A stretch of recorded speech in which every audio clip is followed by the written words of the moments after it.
Hey everyone, it's Elo. I hope that you're doing well. Today I'm using my lapel microphone, and I think this is the first time that I'm using it in my new apartment, so hopefully the sound quality is okay. I guess I'll find out. Okay, so today we're doing some more recommended reading. I've had a number of you waiting on me to make some more book recommendations, so I apologize that has taken so long, but I think that this is going to be a good one. There are a couple that I think are repeats, which I'm not going to get into huge depth about. I just wanted to showcase those authors because they're important. So let's see, where do we even begin? Today's topic is obviously Black literature. And the history of Black literature is incredible. It's very, it's perseverance. It is exactly the sort of arcing themes because, as we know, literature and life intertwine with one another, no matter what. Even for a very shallow example, you have movies like The Hunger Games and Divergent, which were kind of, not only were they female empowering, but they also were depicting a sort of almost post-apocalyptic situation. Like The Hunger Games was set because something happened in the world and people got out of order. So in order to maintain order, the people in charge made these districts. So that was kind of a projection of like, this is what life could be in the future. And same thing with Divergent. It was kept in this little ruined city, post something horrible happening and the wall keeping everyone inside. So that kind of aligns with the fact that that's where a lot of our minds are at, imagining that things are going to be so much worse in the future because of how bad they are now. That's been popular for almost a decade now. There have always been stories that are looking towards the future, but a lot of times it was, flying cars and the Jetsons type stuff. Granted, there were plenty of stories that were also dealing with Big Brother, and we're already kind of living in that now. So to me, this is like the next step. Everyone seems almost certain that something horrific is going to happen, and that the way that we live after that is going to be drastically different than the way that it is now. So, those books became movies, and they seem just kind of like entertainment. But even something that light in the world of reading is mimicking reality. So of course, if you think about the entirety of Black history, which is not just in America, by the way, I think a lot of people, when they hear anything about Black or white, at least Americans, kind of have this closed-minded idea that it's only in America. And while we do have unique problems here surrounding race, every race in every culture has struggle. I mean, we're all just human beings, so the laws apply equally everywhere. It's not just like everyone who's Black in Africa is having a great time. And no, I'm not talking about like impoverishment. I'm talking about the social, societal construct and the way that it determines who's who. An easy parallel to draw would probably be Indian caste system.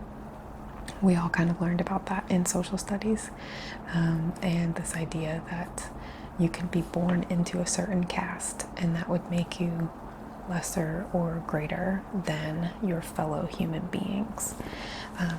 So I guess that would be a loose parallel to express what I mean by the fact that there's a structure within the society. And that is in places that are homogeneously black as well. So I just wanted to start by saying that if you have that mentality that race is only meaningful, not problematic, but only meaningful in America, that's just not true. Every culture has its own things happening all over the world, and I think just as Americans we kind of focus on America and don't get all the information from elsewhere, which is part of the reason why I loved reading all of this black literature, because it's diverse and it introduced me to a lot of things I just didn't know, and what's better than that. So some of these stories, actually, let's be real, none of these are like light stories. They're all pretty heavy, and I think that they reflect the circumstances that each author was in or was seeing or was touched by in some way, just as it would be with any other literature, white literature, Asian literature, Native American literature. You can select just about any book off the shelf and you'll obviously see influence from that author's life, because it's impossible to separate the two. You only have your own brain and your own experiences. So let's see, I don't even know where to start, honestly. I guess I will recap the ones that were in my previous, I think it was called book recommendations, if you're interested. And I think in that I talked about this book, Their Eyes Were Watching God. This is by Zora Neale Hurston, and I'll just read her little bio. I'm not sure if I did that before, but she was born in 1891 and lived until 1960.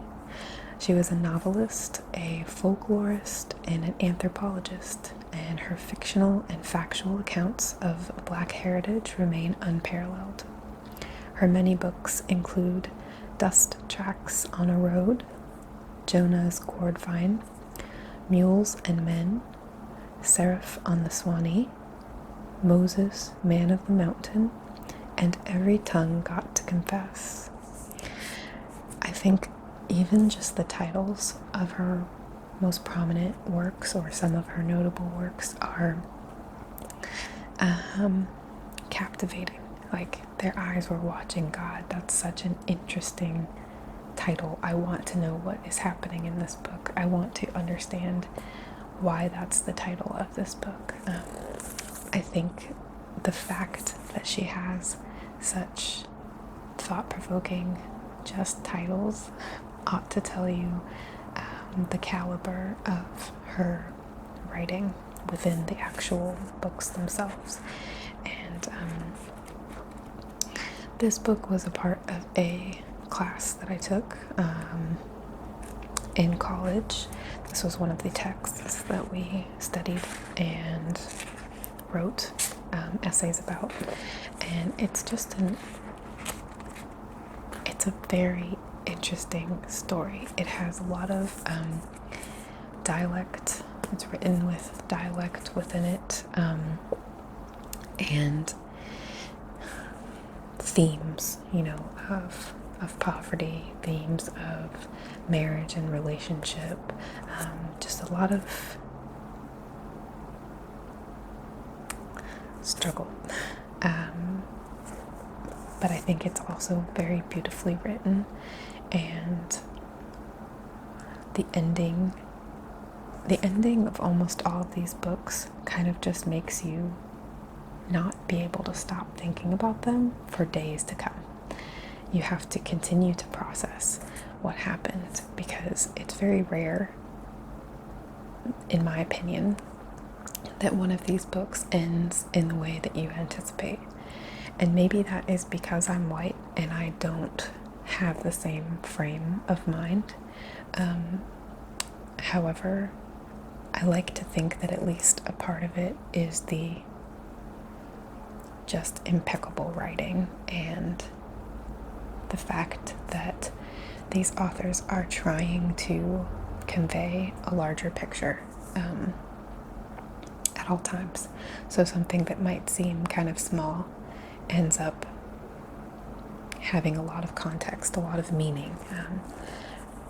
So obviously I recommend reading this book. Alice Walker says, "There is no book more important to me than this one." And that is amazing, because Alice Walker herself is another phenomenal Black author. I'll read her little bio. She's the author of, by the time this was published, which I think was 2000.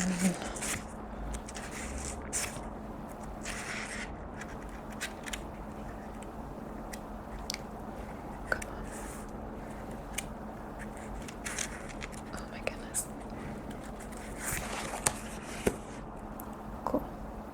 Work with me. Okay, so it was in 1973, but the most recent copyright was 2001 actually. So this is a collection of short stories. So it's not a full novel. There are many stories in this. And so she's the author of 7 novels, 3 collections of short stories, 3 collections of essays, 7 volumes of poetry, and several children's books. Her novel, The Color Purple, ringing any bells, won both the Pulitzer Prize and the National Book Award, and her work has been translated into more than 24 languages. She was born in Eatonton, Georgia, and at this time she lived in Northern California.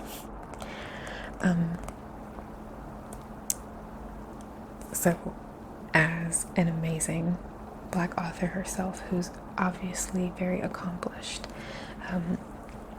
and has beautiful stories that are, again, just very thought-provoking, easy to read.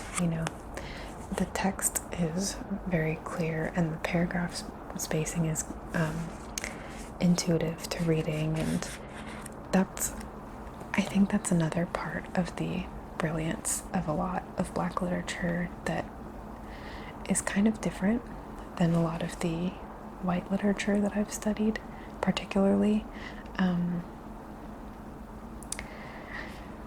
It's simple and very complex at the same time.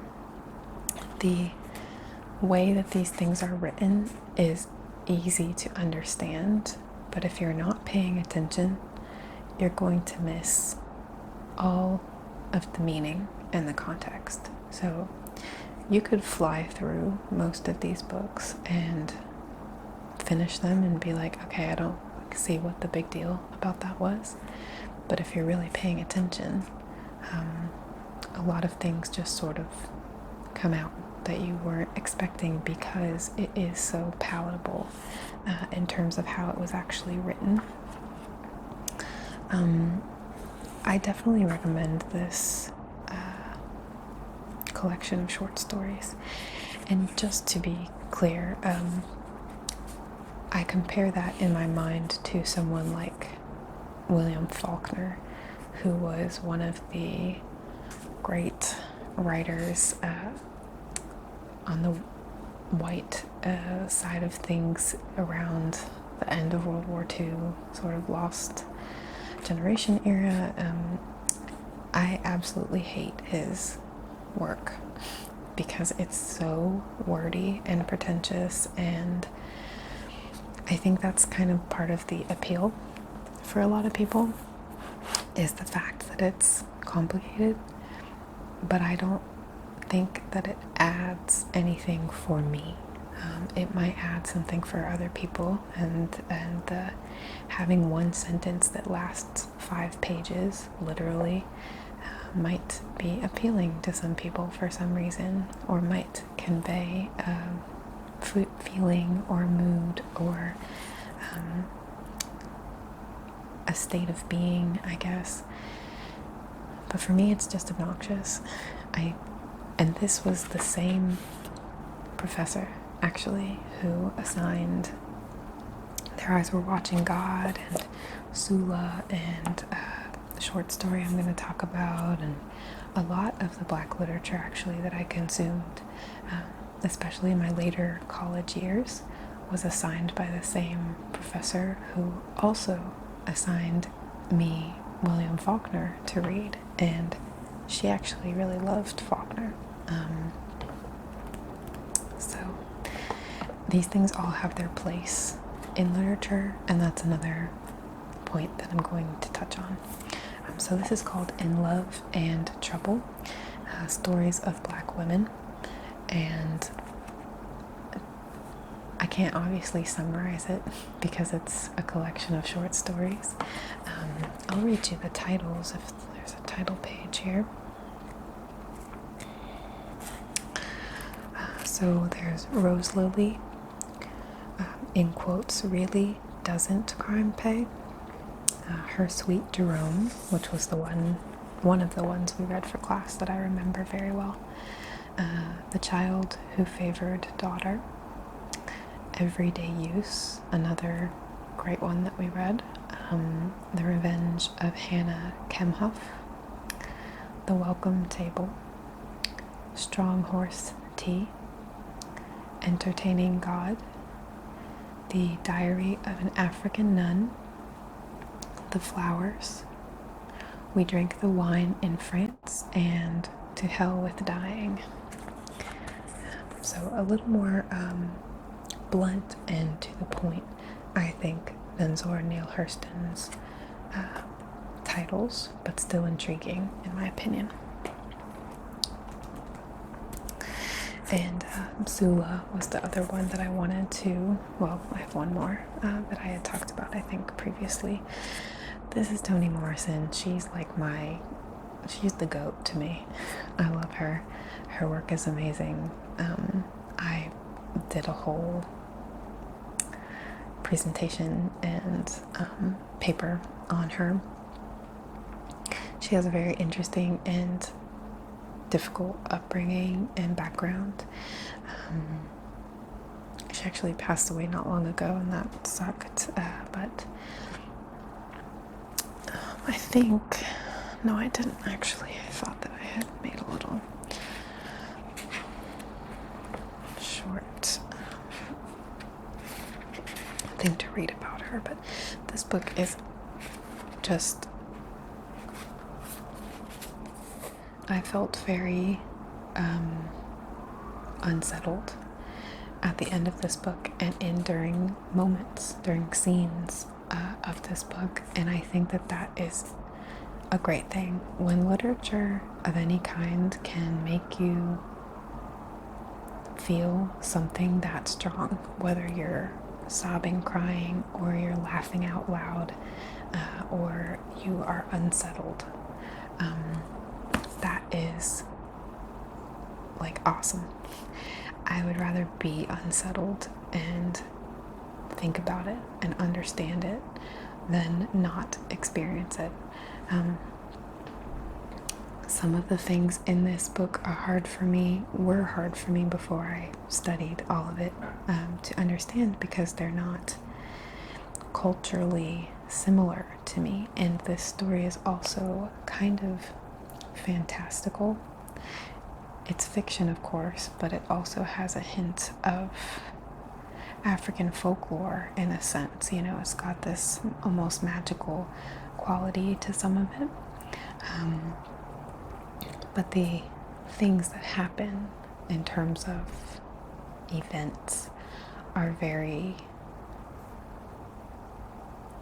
human but intense. I mean, they're unexpected for me, and difficult to accept. And I think that part of that is that as humans, we often don't want to acknowledge the fact that we can be that awful. It's hard to think about another human doing something that we find wrong or revolting or painful, because they're also a human, so it's hard to be okay with the fact that something that is just like you did that. And I think that was part of the discomfort for me, was just imagining and accepting that something like that could happen.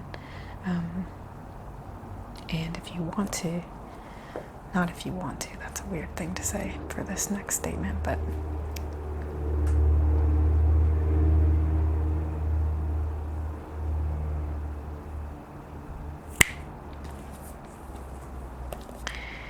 and beyond Sula, there's an author named County Cullen, Countee, Cullen,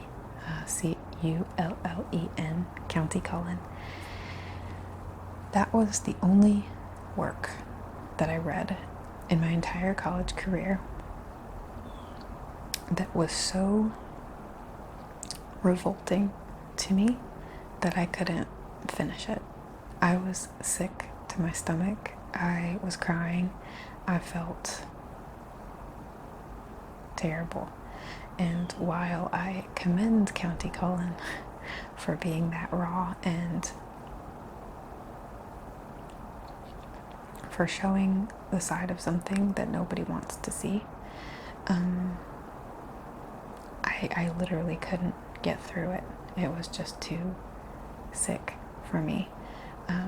But again, it's also important that I accept and other people accept that these are things that have happened, may happen again, even if it's not something that ever becomes public. People do a lot of awful things in the dark, so to speak.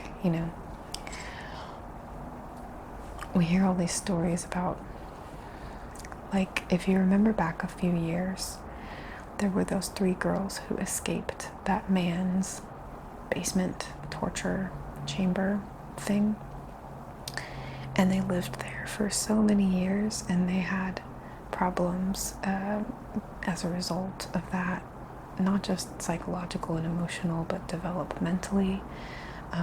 There are rural areas of the country where people can get away with a lot of crap. And even with, like, under our very noses, you just don't know when you're walking past someone who has evil in them and might be doing or have done something terrible. And I think, again, that a lot of Black literature brings that to the forefront and shows that there's good and there's evil. And I think as well, evil is a bigger factor in the Black literature and folklore. There are actual, like, characters that are evil or the devil or some form of bad and harm that manifest themselves and maybe come trick people or play pranks on them or influence their lives in some way. And while in the Bible, even though that's technically a brown book, while in the Bible there is the devil, as we kind of collectively, at least white people collectively see it that way. It's not the same in Black literature. It's not.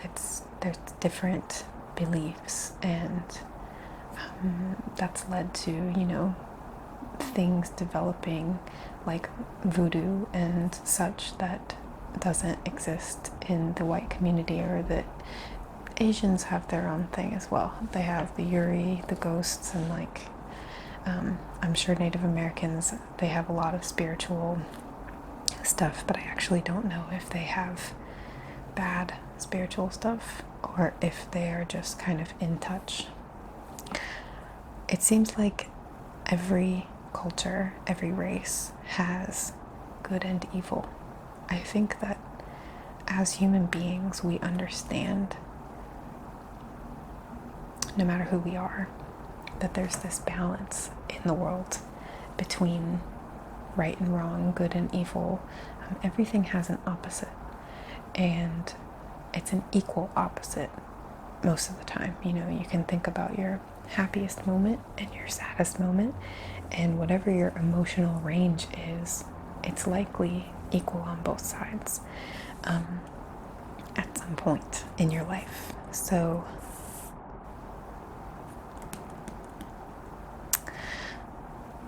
I think that that's just built into human nature, and because we are storytellers at that, humans like to explain things.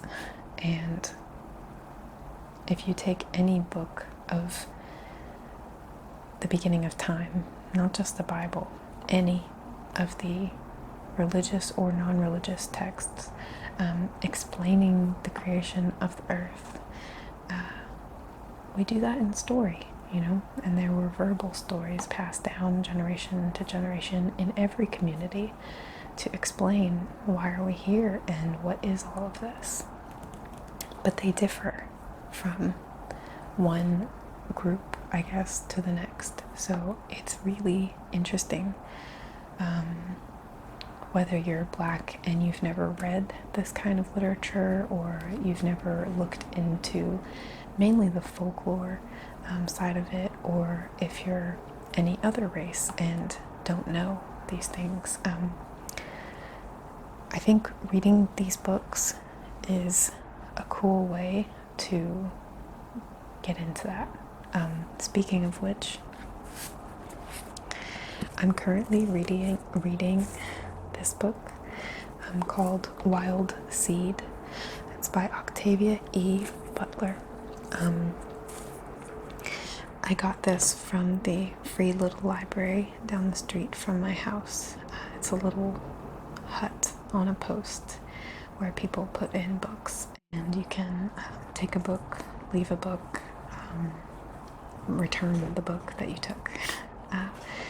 So whomever left this in the little free library said, to whom it may concern, Octavia Butler is the queen of African American science fiction and an author not to be missed. This book deals with slavery and agency in profound metaphors. And then he said enjoy and signed his name. So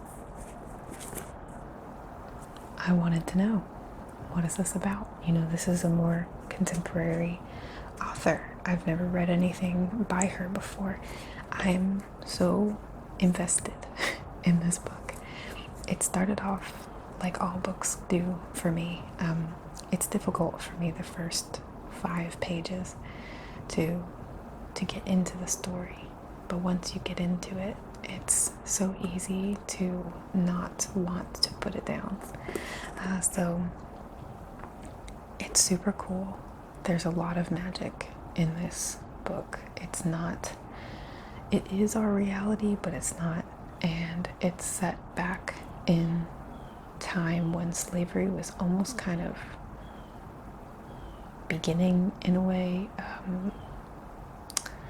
And New York was being established, and America was being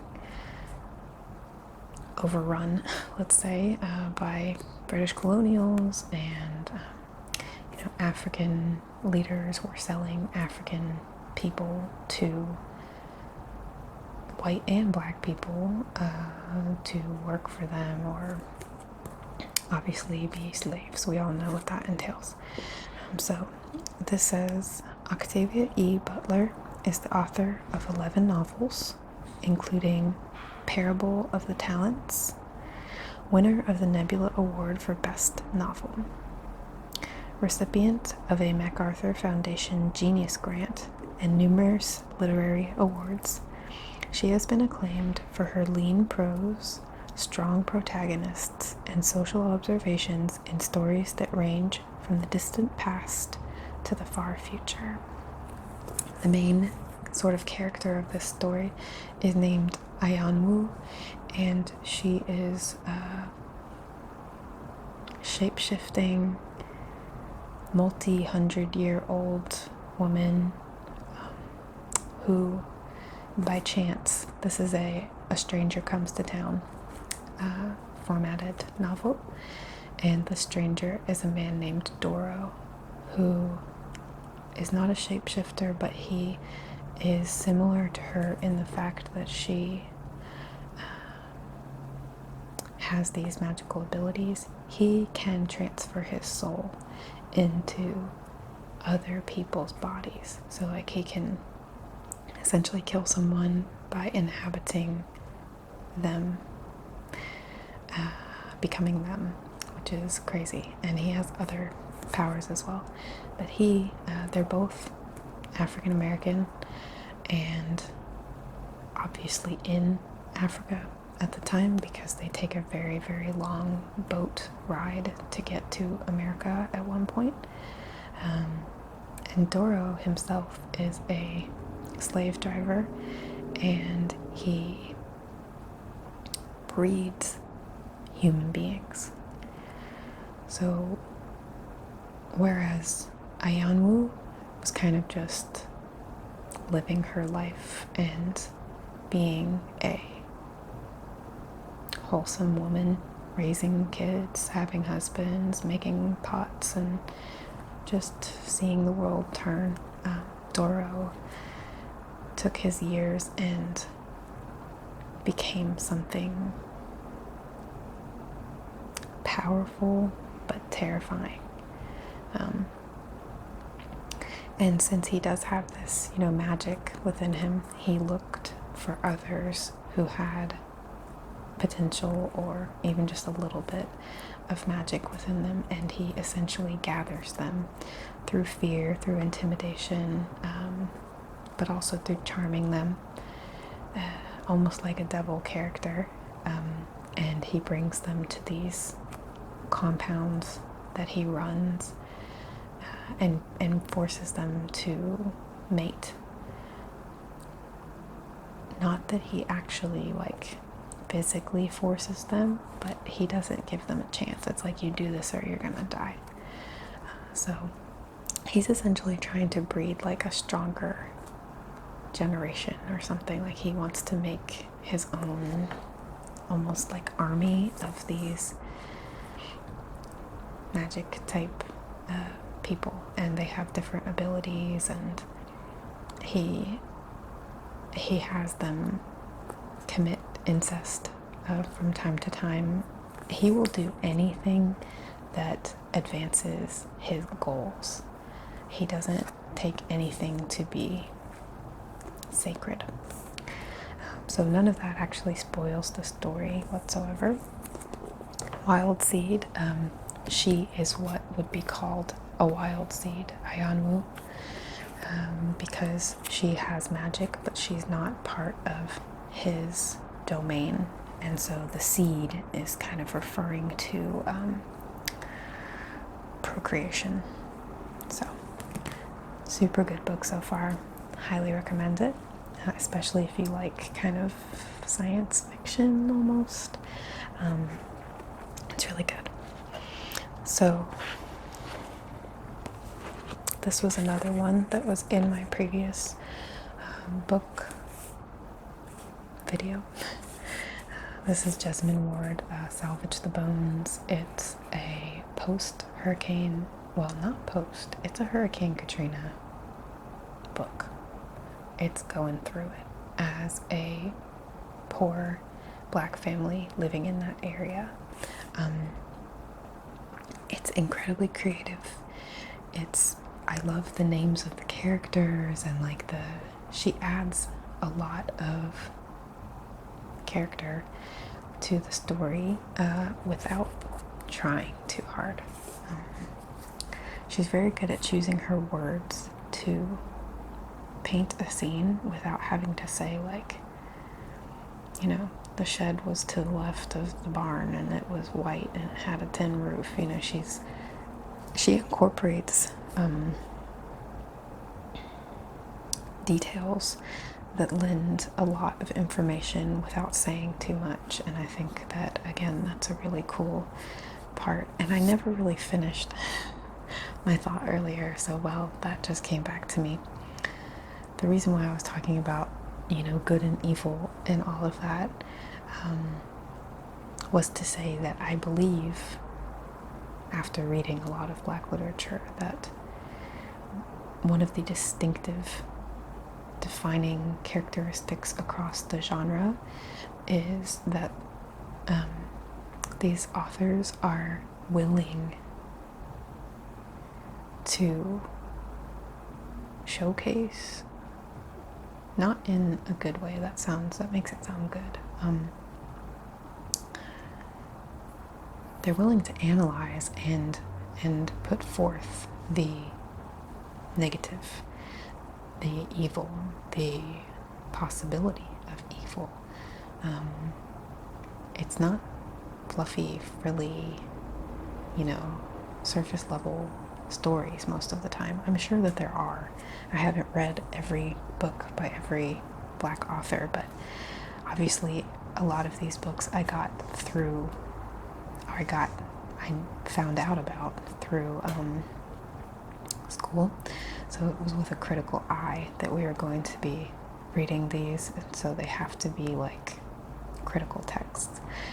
Granted, of course, there are some that I picked up myself and I'm just enjoying, but even in the fiction text by Octavia Butler, there's still so much, as the gentleman who left the book in the library was saying. So I hope that makes sense. I just feel like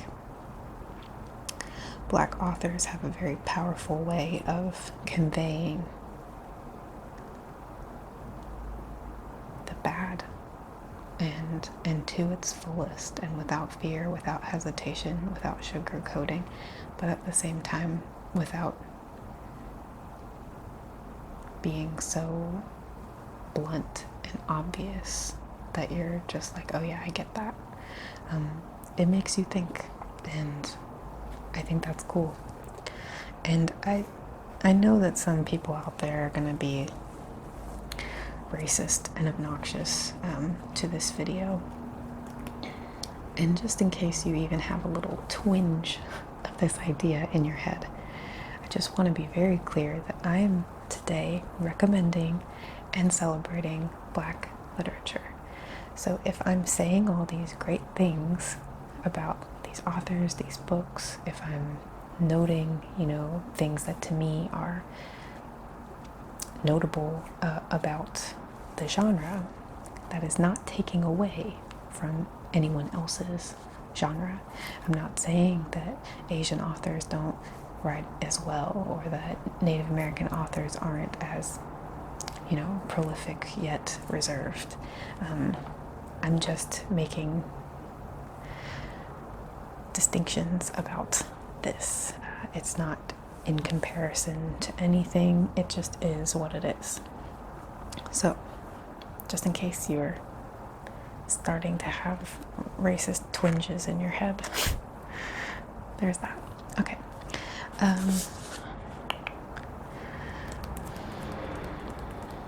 I guess next I want to talk a little bit about African stories that I've read.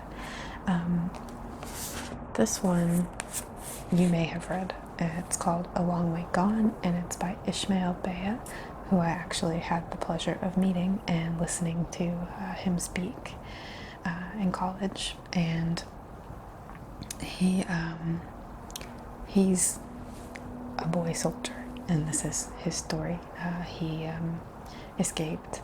He was in a war-torn Sierra Leone area, and it's crazy to read his story, especially because it's modern.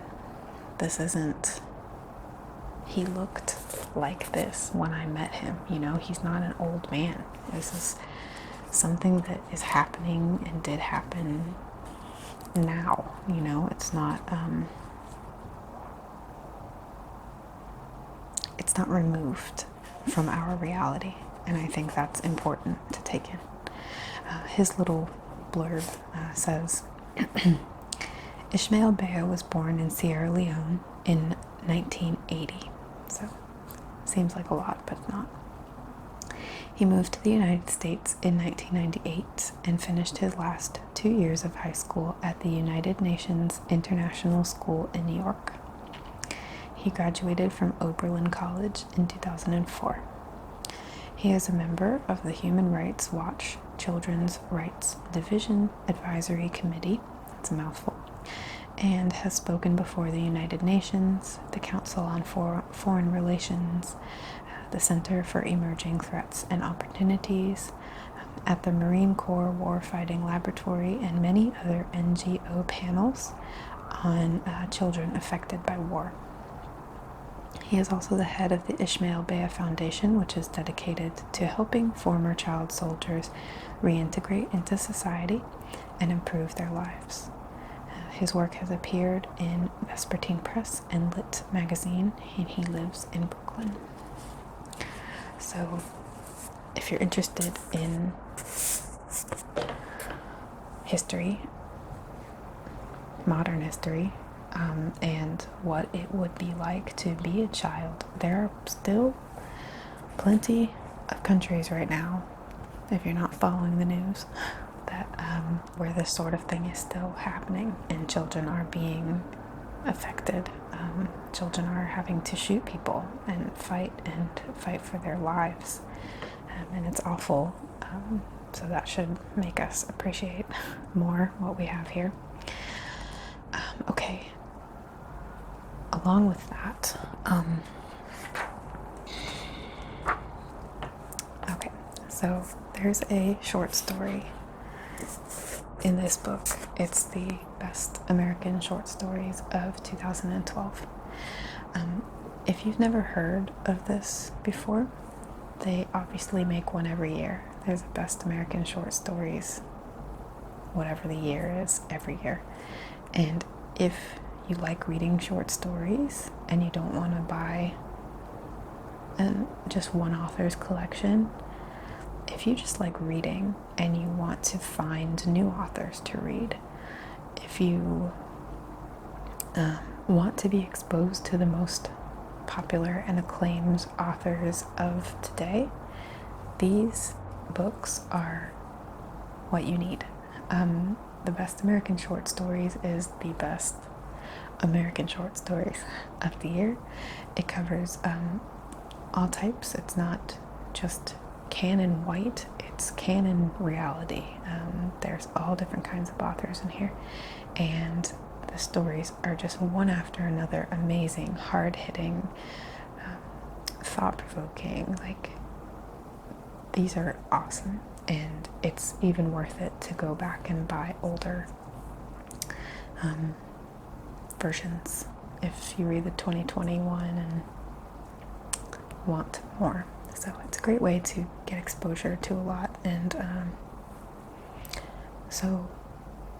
but we were assigned a story from this book. It was actually in a PDF format, so I think I just bought this book separately and was reading it. But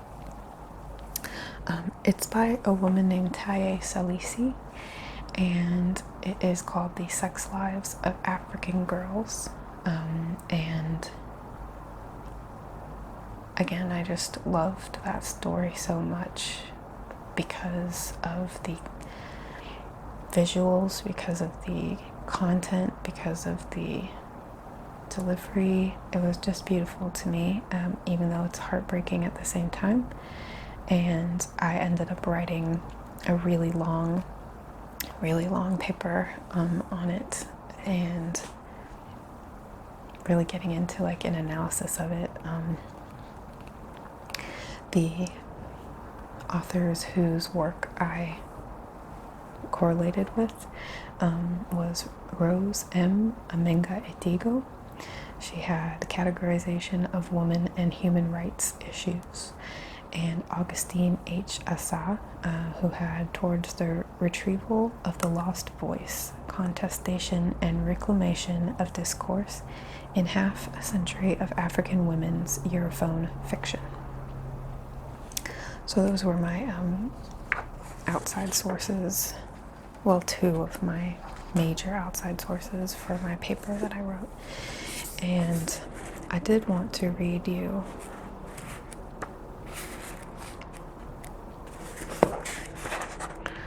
so the story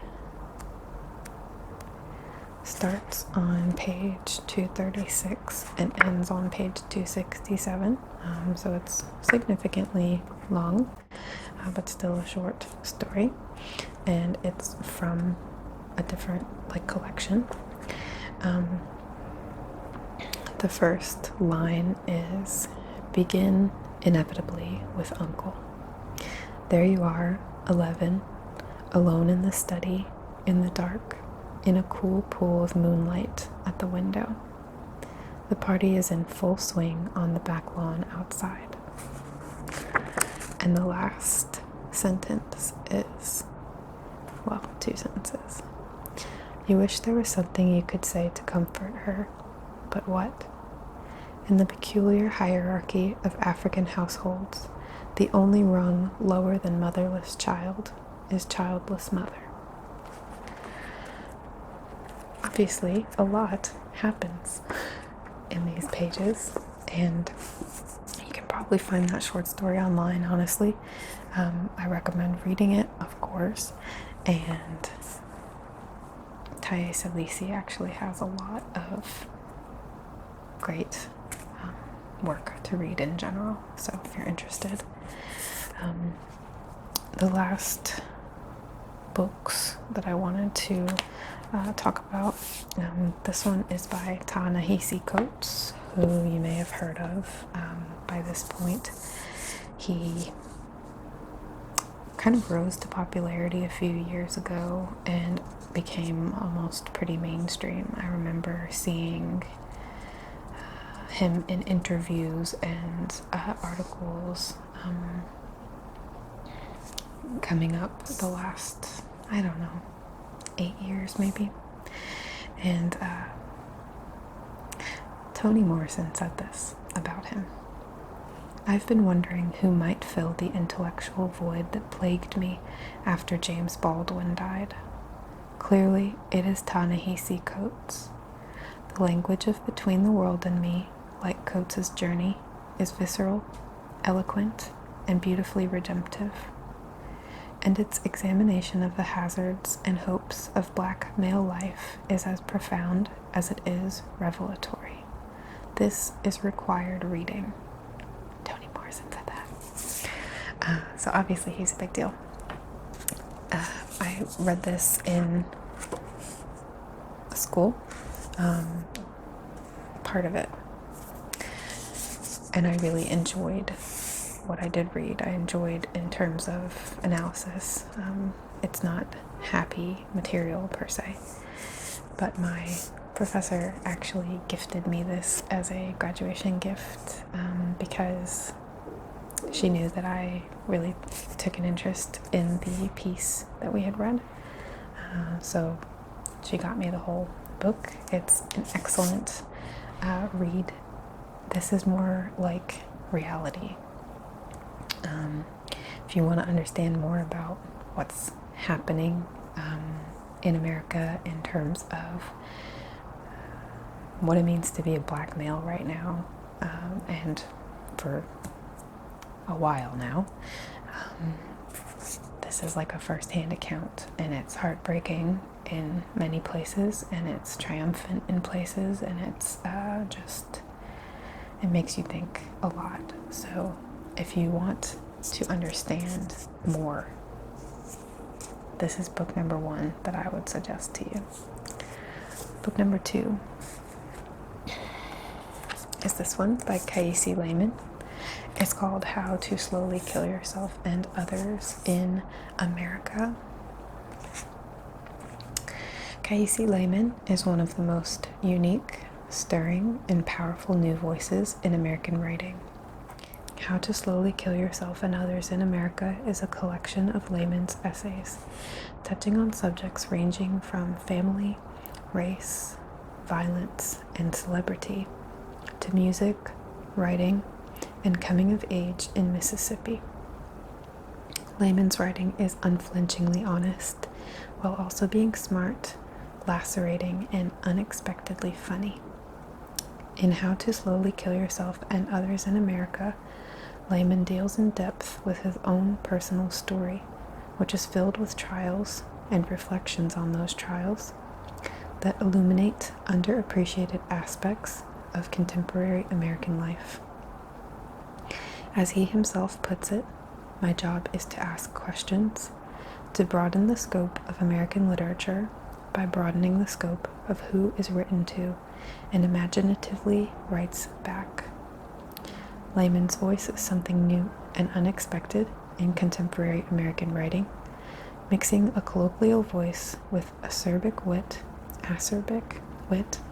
sharp insights, and blast furnace heat that calls to mind no one so much as a black 21st century Mark Twain.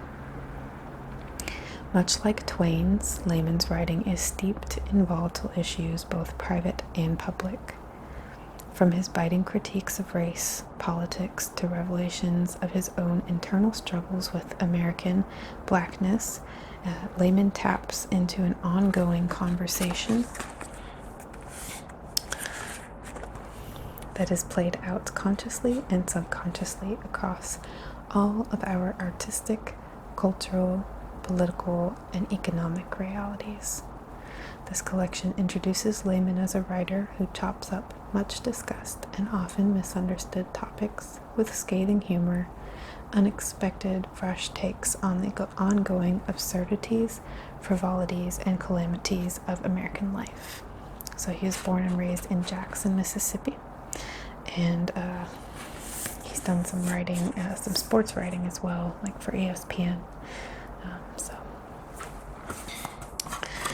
I think the flap covered everything that I could possibly say about this book. They're great stories. That's why I kind of grouped these two together, is because these are two black men living today who are writing about their experiences in America as black men and how it affects not just them but the ripples around them. And it's interesting, and I also think it's interesting that the women authors that I've been exposed to anyway are typically writing fiction, and the male authors are typically writing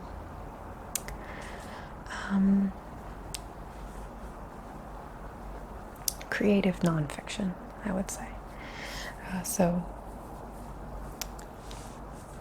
I think that itself speaks to or parallels the dynamic within the black community itself. And Ta-Nehisi's story was obviously set in Africa, talking about African social structures, and the black female being sort of the bottom rung of the structure, is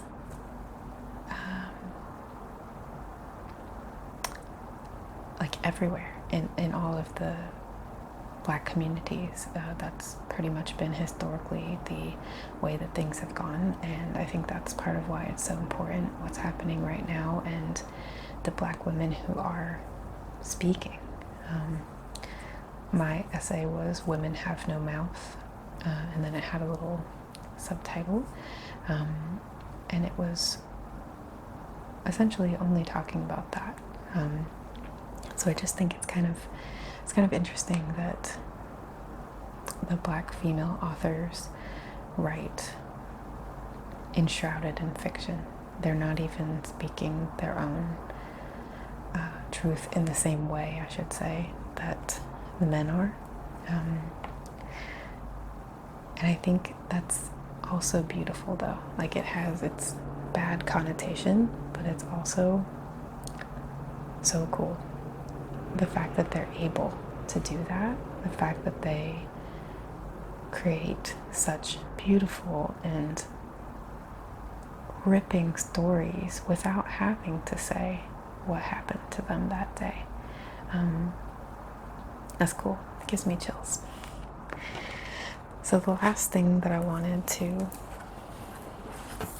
talk about, I also just wanted to mention that, like, Audre Lorde is another great Black author.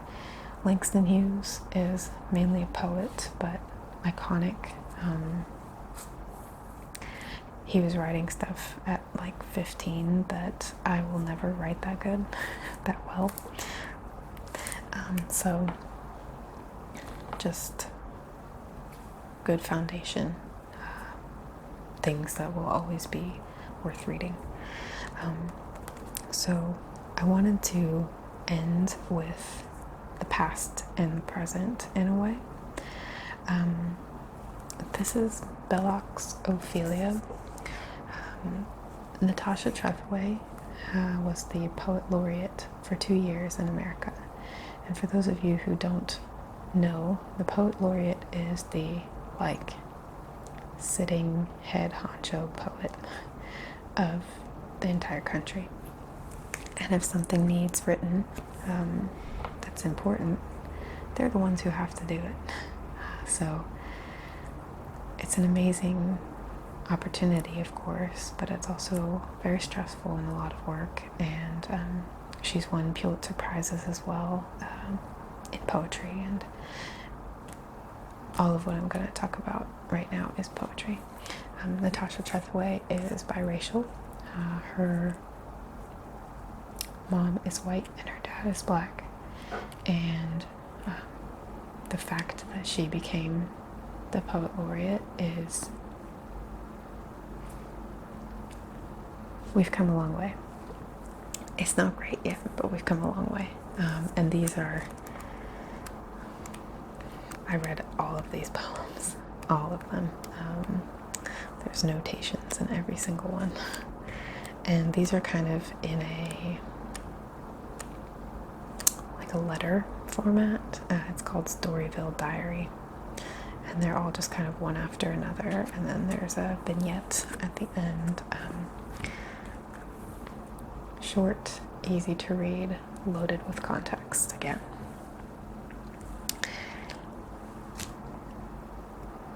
When I was in school in Virginia, I had a really cool professor who I was in his class for British literature. And when you think, actually it was romantic British literature. And when you think about that, you mainly think about old white guys, right? Samuel Taylor Coleridge and all of these stuffy people. And some women, you know, Mary Wollstonecraft, Mary Shelley, but they're all white. And that historically is called the canon. The canon is kind of a mutually decided upon group of texts that illustrates the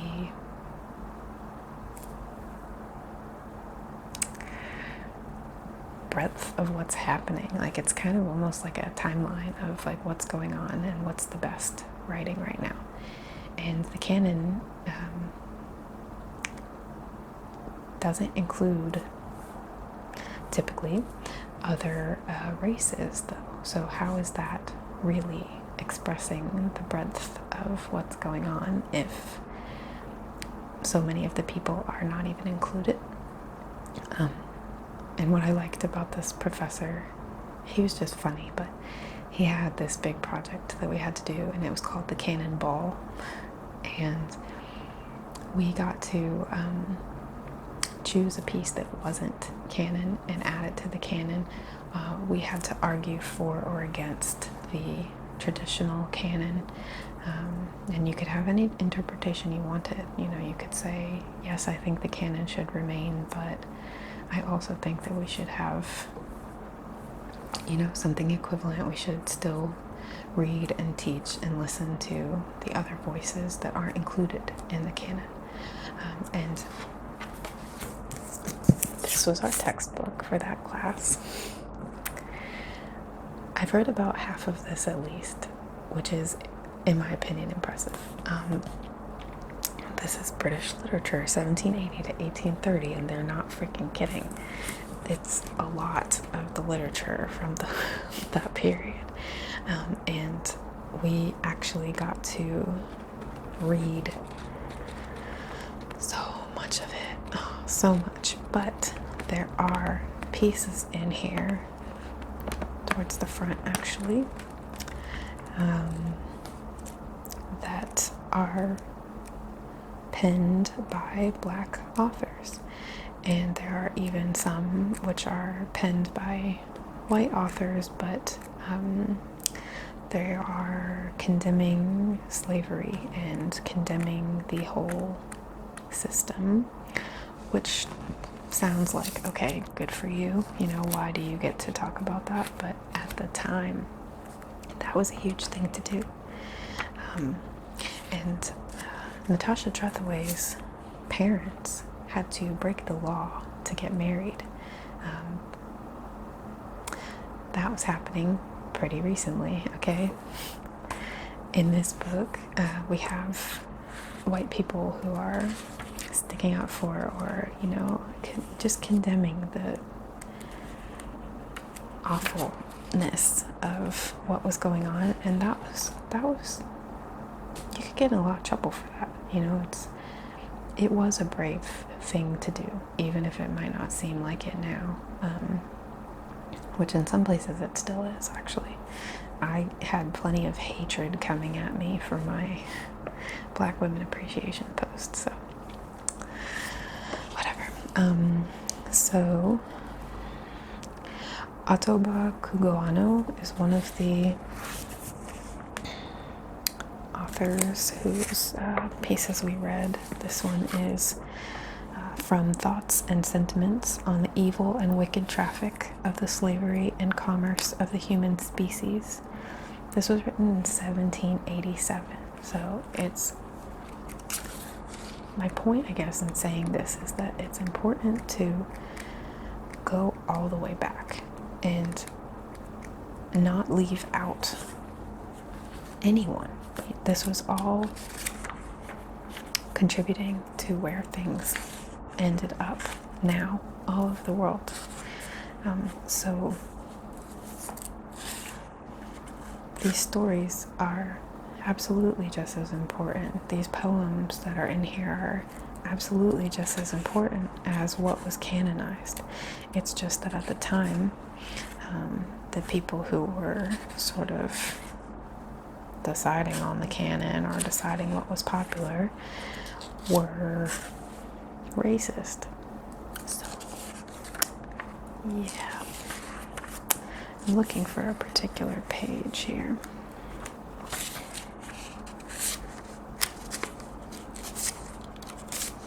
There we go.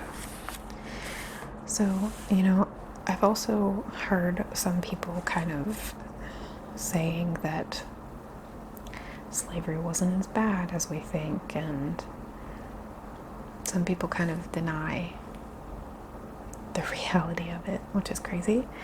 And that's when I want to point them to this stuff, because this was written by people who existed long before 5G and the government and everything. This is documented, real history, and it's irrefutable. There's no way that all of these people just made this stuff up at this point in time. So this was a drawing from the history of the rise, progress, and accomplishment of the abolition of the African slave trade by the British Parliament, written in 1808. And these are drawings of slave ships. And the one that's going to be on your left is called loose packing, and the one that's going to be on the right is called tight packing. Hopefully you can see that okay. But all of those little black lines are bodies. So why would there be drawings like this if it wasn't actually happening is beyond me. But just throwing that out there. I think going back and reading some of this poetry and some of the stories that came out of those previous years, decades, centuries is just as important as reading the new stuff. And it all followed a chain. Even the comeuppance of Langston Hughes was due to a long series of events in the past that led to that space for him. The whole Harlem Renaissance, just as easily could have not been a thing. So it's all very intertwined, and I think that's another reason why it's important to read the literature of all races, of all cultures. There's always so much discussion about black and white in America, and I'm like, what about Native Americans? What about Asian people? What about Mexicans? Like, all of these people are still treated shitty among different groups. Some Asian groups hate other Asian groups, but point being, we focus so much on black people and white people, and everyone matters in why we get to where we are. And I think that in 100 years, if the planet is still here, there will be texts that show the struggles that those other minorities are still going through. So I don't know. I think there's a lot of history happening right now, and I think it's important to consider how you play a part in that. Who are you in the history that someone might be reading one day? Are you the badass who's, defending other human beings? Are you, in your life, are you a professor like mine who is making a point of exposing people to differences and beauty that they wouldn't have seen otherwise? There's a lot of ways to contribute, and even just reading literature that is outside of your comfort zone or outside of your bubble is a step. It's something. And even if you want to take the race away from all of this, these are great books. These are excellent stories to read. They are engaging, they're interesting, they have lots of morals and just all of the good elements of a fantastic novel slash book slash collection of short stories slash poetry. And I guess I just wanted to highlight some of these amazing authors and maybe give you some recommendations that you might enjoy. So I hope that this was interesting. I hope that you maybe are intrigued by one of these titles and might go rent it on the library or download it for your Kindle, or purchase it, whatever suits you, and really get into it and see how it goes. Again, Wild Seed is really good if you want something that's like current and magical and cool. Okay, so I think I have talked enough. Feel free to leave any comment below. That is good, positive discussion, and I'll see you in my next video.